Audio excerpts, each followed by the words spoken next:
Why are different contrast phases used in kidney court scans? Imagine trying to see a busy city from above at different times of the day. In the morning, the streets look different than at noon or evening. Similarly, when doctors perform a kidney court scan, they use different contrast phases to see various parts of the kidney and urinary system clearly. This approach helps them find problems like tumors or stones more accurately. The first phase is called the unenhanced or non-contrast phase. This happens before any contrast dye is injected. It helps doctors see the kidneys in their natural state, showing things like kidney stones or calcium deposits. It also provides a baseline measurement so that later images can be compared to see how the contrast dye changes the appearance of tissues. Next is the corticomedullary or early arterial phase, which occurs about 20 to 35 seconds after the contrast is injected. During this time, the outer part of the kidney, called the cortex, lights up brightly because it takes up the contrast quickly.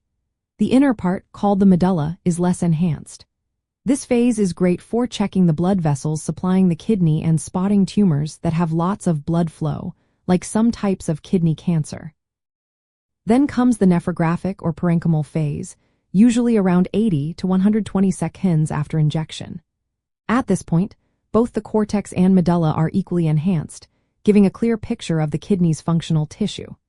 This phase is especially useful for finding small tumors because they often look different from normal tissue based on how they absorb the contrast. It also helps assess the veins and large blood vessels around the kidney. The excretory or delayed phase happens several minutes later, often between 7 and 10 minutes. During this time, the contrast dye moves into the urinary collecting system, including the renal pelvis, ureters, and bladder.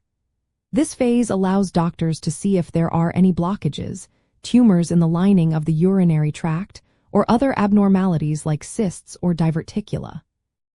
Some protocols combine phases, like the nephrographic and excretory phases, into one scan by giving contrast into doses. This reduces the amount of radiation exposure and the number of scans needed, though it might slightly lower image quality for some details. In essence, each contrast phase captures a different snapshot of how the kidney and urinary system function and look at that moment. Using all these phases together helps doctors detect and understand kidney diseases and cancers more accurately. The choice of which phases to use depends on what the doctor is looking for, whether it's a tumor, stone, or other problem. Always remember, if you or someone you know needs a kidney scan, it's best to discuss the details with a healthcare professional who can tailor the imaging to the specific medical question.